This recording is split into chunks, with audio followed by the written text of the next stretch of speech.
No. Then you must be visiting here, are you? My name is Frances Elizabeth Wright. I live at 67 Tivoli Road. I'm lost. Oh, you're lost. Could you take me home, please? I'm afraid. I should say I will. Come on with you. That's the way it began. Nothing extraordinary. For in a large city like London, a lost child is such a common occurrence that many a far-seeing bobby arms himself with a bag of chocolates in addition to his nightstick. No one suspected that this was the beginning of a case that was to rock all England.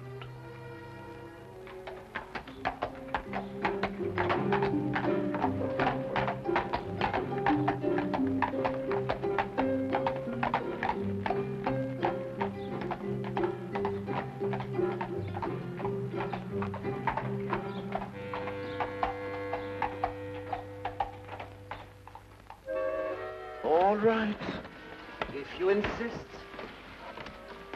I know this man isn't going to do us any good. But what's the use of talking to you? Just as stubborn as your mother. I suspect we're having visitors. Oh, really? 23 and 27.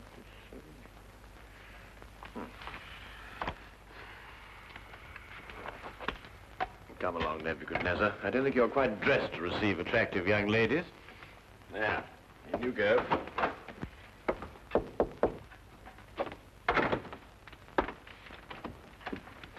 Won't you come in? Mr. Holmes, Sherlock Holmes.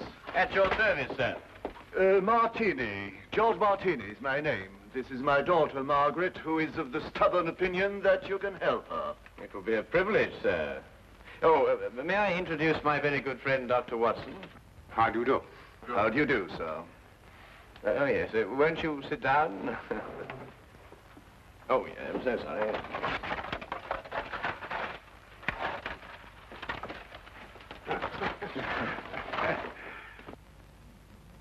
How can I be of any assistance to you?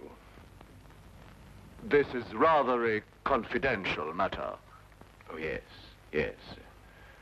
Dr. Watson is both the soul of discretion and my invaluable colleague in all my cases, especially the more delicate ones.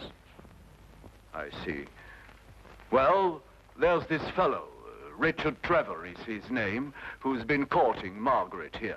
A sly one, if I ever saw one. I could tell by the shape of his ears, and the fact that he belonged to that upstart Shield and Castle club.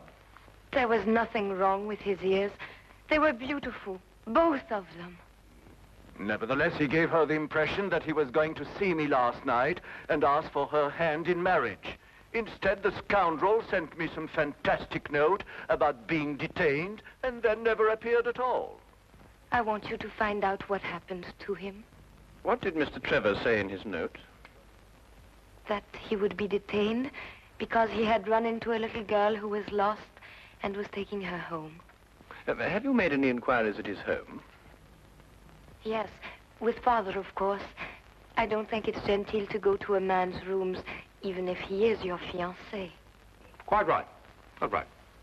There was no sign of him, but his clothes were all there. He wouldn't run off without his clothes, would he? No, hardly. Pure a guess. A deduction. Just as I deduced that you have a scar on the left side of your head, which you received in a naval battle.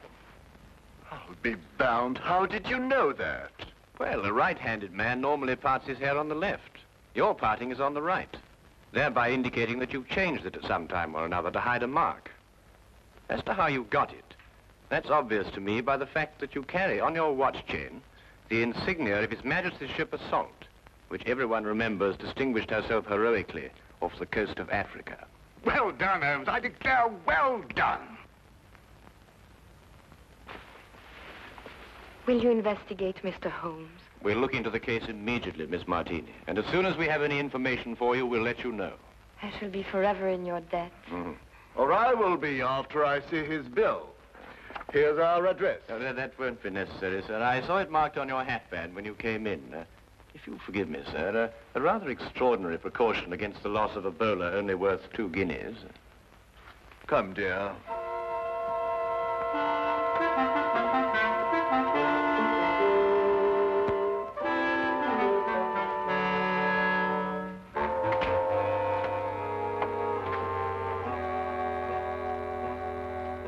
Not long after moving in with Sherlock Holmes, I had come to the conclusion that his mind was as organized as his housekeeping was not. He was, without a doubt, the most perfect reasoning, observing machine I had ever encountered. And just watching him think had become sheer fascination. I tried to put myself into his brain now and deduce what had happened to the missing Mr. Trevor. Did it occur to you he might have had an accident and even now be lying in a hospital at this very moment? You, being a doctor, would think of that. But if that were the case, surely the hospital would have informed someone by now. Maybe he skipped off and left her then. There's no guarantee he won't come back for his clothes or have them sent on to him. I'd grant that if he hadn't sent that note. A man deserting a girl isn't likely to send a note at all. And if he did, he couldn't conceive, as Mr. Martini put it, of such a fantastic one. The case is more than complex, Watson. And when we solve it, we shall also know what became of the others. What others? Oh, Watson, would you pass me my tobacco pouch? Well, where is it? It's in the toe of the Persian slipper, under your chair. All right. There you are. Oh. Thank you, Watson. Now, what others? Well, it's come to my attention during the past 2 weeks that 7 men have disappeared, totally evaporated from the face of London. They had no reason to run away, every reason to stay. Trevor fits perfectly into this fabric. You mean then that there's more in this than just the disappearance of that young lady's fiancé? Unless you accept 8 consecutive coincidences. Could you accompany me this afternoon? Where? To the last place where Trevor must have been before he met the little girl. But you don't even know where that was. I'd say it was the upstart Shield and Castle Club. Why there? Well, if you were about to confront a man like Mr. Martini to ask for the hand of his daughter in marriage, what would you do first? I'd probably have a couple of stiff drinks first. And if you were a member? At the Shield and Castle Club, eh? By Jove, Holmes, of course. That's just what I would do. You see, Watson? You've been of invaluable assistance to me already.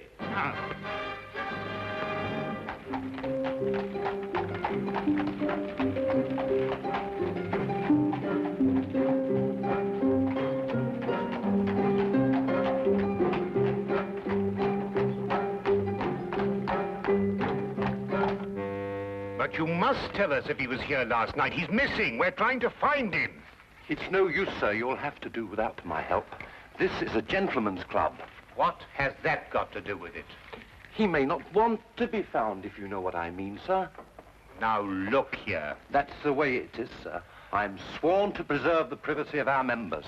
And having 2 little tots to feed, I'm not one to invite getting the sack.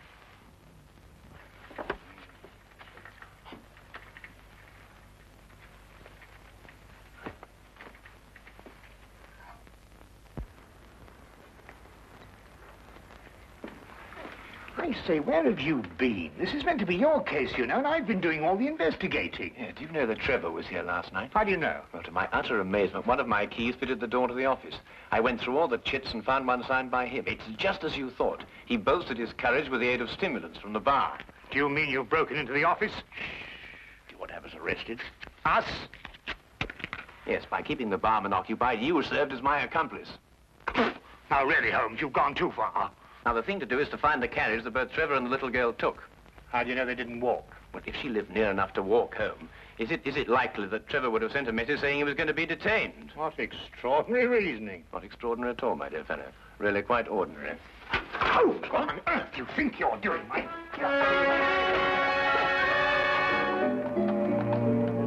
Finding the cabbie who picked up Trevor and the little girl was a matter of stationing ourselves at the hack stand outside the Shield and Castle Club and doggedly questioning every driver who stopped there. One finally remembered the pair, but owing to brisk business that night, could not be at all sure where he set them down.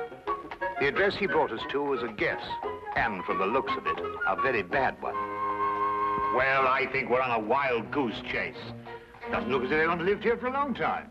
Do you realize these papers are at least a week old? Well, then the cabbie made a mistake. He's brought us to the wrong address. Do you know, without very much difficulty, I think I might be able to... Holmes, Holmes, please, not again. You good fellow, and keep a good lookout, will you? Look, Holmes, this is housebreaking. We can go to prison for years for this. You can't just go opening doors all over London just because... Oh, Holmes, no, there's somebody coming. Just stand in front of me and behave quite normally, eh?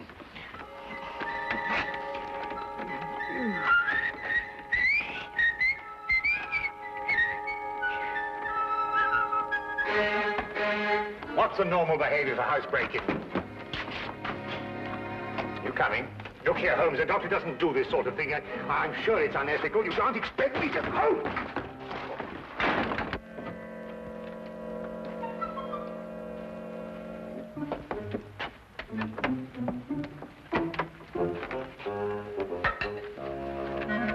What are we looking for? I'm not quite sure yet. You won't find anything here. You said yourself the house has been unoccupied for the last week. Thieves in the night, that's what we are. A child's been here recently. Oh, what makes you think that? Do you remember as a youngster, Watson, penciling in moustaches on the faces of the advertisements? I suppose so. But what's that got to do with it? When I looked at those newspapers outside, I noticed that someone had penciled in a handlebar moustache on a woman advertising headache powder. I'd assumed that a child did it. More than that, since the papers were only a day old, I'd also assumed that a child has been here very recently. Why should the child bring Trevor here to an unoccupied house? That, Watson, is the core of our problem. Excuse me a minute. Huh? Oh.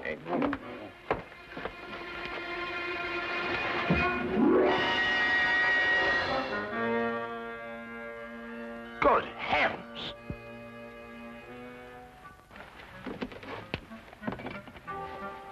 Trevor? Fairly safe assumption, Watson. Yes. And from the pallor of his skin, I'd say he'd recently been given an overdose of strychnine.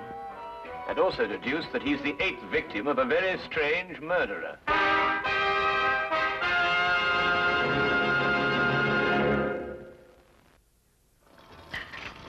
Dash the tea, Holmes.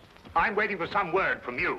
About what? Well, about the murder. Ever since we got back here, you've behaved as if nothing had occurred. And yet I'd wager anything that you're hot with some theory as to who's done it and why. I'm afraid we've run out of Indian. I think we've got some china, if I can find it. My guess is it's a cream passionel. Are you ruling out the robbery motive? Trevor was left without a shilling. Oh, that's just some sort of a smokescreen. After all, she... Good heavens, Holmes, what on earth do you think you're doing? Look, snake poison. Oh, don't be silly, Watson. It's China tea. Disregard the labels. I ran out of tin. Here, are you sure? Yes, I'll stake my reputation on it. You'll get to see who that is. Rather late for a caller. Good evening, Dr. Watson. Hello, Sergeant. Ah, hello, Wilkins. Good evening, Mr. Holmes, sir. I've got a message for you, sir, from Inspector Lestrade. A welcome addition to the day. A message from the good inspector. We've found another corpse, sir. It was in an empty house in Hammersmith this time. The facts are still the same. Robbery and strychnine poisoning. Oh, is he one of the 7 who disappeared lately? Yes, sir. How did you know? Well, I suspect that the other 6 will end up in unoccupied houses before very long. I think you'd better carry out a search in every unoccupied house in London. But this is July, sir, and everybody's away on holiday. The number of empty houses must be hundreds. Well, it's that, or wait until September, when everyone comes back and finds his own corpse. It'll be a very unfortunate situation for the good inspector. To say the least, sir. I'd better give the inspector your advice, sir. Yes, you must let us know what he says. That might be rather embarrassing. Good night, Mr. Holmes. Good night, Doctor. Good night. You know, Holmes, you were right. Trevor's disappearance was linked with the other 7. But what kind of fiend can be at the bottom of it? Well, we'll know more about it when we return from Brighton. Brighton? Yes, unless you'd rather not pursue this any further. There's a 6:10 train leaving in the morning. 6:08. Why Brighton? Because that's where R.J. Cookson lives. The place is R.J. Cookson. He's the man who owns the house in which Trevor was killed. How on earth did you find that out? Oh, no, never mind. It is tea, isn't it? Yes. Oh, I thought it was.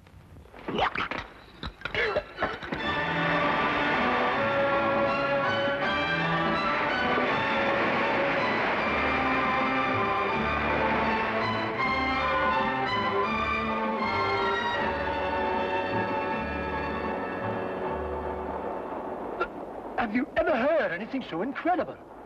A corpse in my fireplace. And a stranger at that. Rather inconsiderate of someone, I must say. Why, when the police brought the news last night, I thought someone was pulling my leg. My fireplace. Really, I ask you. I'd say because the murderer knew you'd be away, knew that the house would be unoccupied, and that you wouldn't come back at an embarrassing moment. You're right, Mr. Holmes. Absolutely right. The culprit was acquainted with all my plans, and not wanting the corpse to be found in his own fireplace, chose mine. Precisely. But who could that be? I'd vouch that a full regiment of people knew of my plans to leave London. Then our task is to narrow down that regiment. But how? You have me breathless. First of all, has anyone else the key to your house? No, not that I know of. Yes. I once gave my key to the greengrocer to deliver a parcel. Aha. But he gave it back. Oh. But bosh and bother, supposing a key wasn't used at all. Whoever did it could have used a tool or something and jimmied his way into my house. I've heard of those things being done. Mm-hmm. Oh, really? We found all the windows and doors locked. I'm afraid you've escaped me. Now again, Mr. Cookson, are you quite sure that no one else has a key to your house? Well, now, really, after all, I don't hand them out like calling cards to every... Wait. There's this charwoman who comes to my house once a week to clean up. But, oh, no, she couldn't hurt a fly. Well, what's her name? Mrs. Enid. But really, she couldn't be less harmless. She's 60 years old if she's a day. You take her for your own grandmother. Yes, but you know if she has a daughter. Daughter? Well, now, really, a woman of 60 isn't bound to have a little girl. Well, what about a niece or a granddaughter? Granddaughter. Now that I think of it, she does have one. About 7 years old. She recently came to live with her. Where does Mrs. Enid live? I have her address if you please. Sorry. Right here in my trousers. Do you really think it could be the old woman? Well, a charwoman has the ability to go anywhere in London. Ah, yes. Wait. 322 Radcliffe Way. 322 Radcliffe Way. To look at her, you'd never think she could hurt a fly. You'd take her for your own grandmother. Poison murders? No. Impossible, Mr. Holmes, impossible. Oh. Grandma, must we play the game tonight? Of course. Don't you like playing it? I don't like staying on the street alone. It'll only be for a little while. You'll find someone to bring you back, and Grandma'll have company again. What happened to the last company we had? Oh, he went home after a while. But come on, let's say it. Where do you live? At 67 Tivoli Road. No, that was the last place. Your address is now 120 Claridge Street. I forgot. All right. Now, come on. Let's say it again. Where do you live? At 120 Claridge Street. And again? 120. What do you think, Holmes? Well, we'll know definitely in an hour's time. Come on.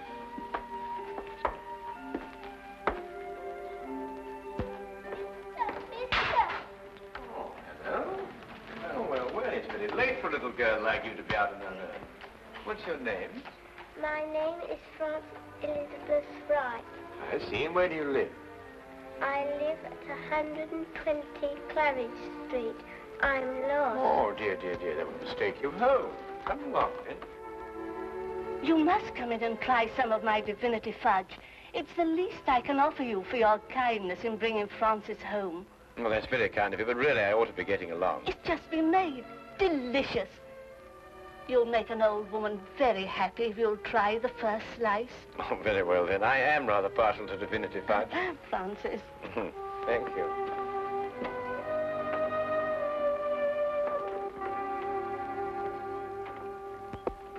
Now, come and sit right here at the table. Thank you. Now, say good night to the kind gentleman, then off to bed. Grandma, you never let me stay up with the company. That's because little girls must have their sleep. But now we've met the gentleman, perhaps he'll come again in the daytime. Will you? I should love to. Good night. Good night. Good night, birdies. Isn't she a lovely girl? And she'll grow up into a beautiful woman and have a life of ease. Yes, that's the important thing. A life of ease. Time to enjoy the world and... Here, you're waiting for some fudge, and I'm prattling away.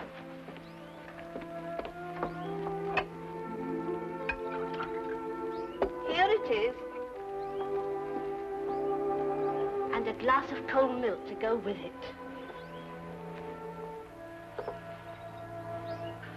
Won't you join me? Oh, no. My doctor would never permit it. I only prepare this sort of thing for people who drop in, like you. I see. Smells very good. If I have one speciality, it's divinity fudge. You'll find it heavenly.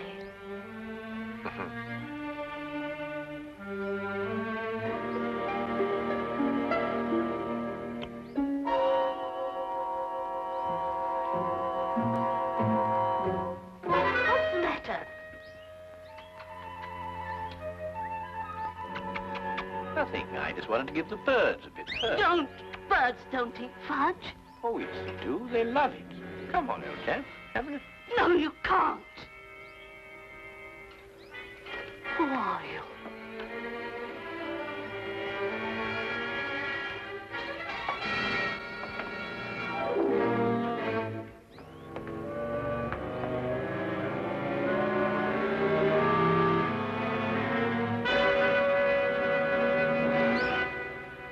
I'll take that, Mrs. Enid. Thank you.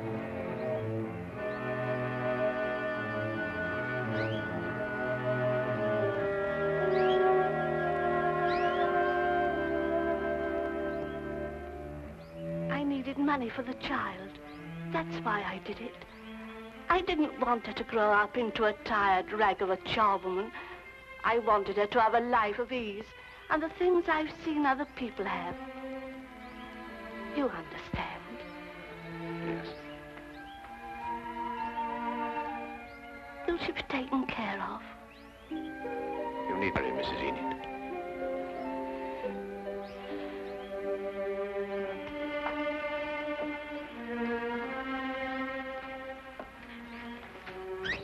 I wish now I hadn't tried to poison you. You might have visited us again as you promised, and we'd have been such good friends.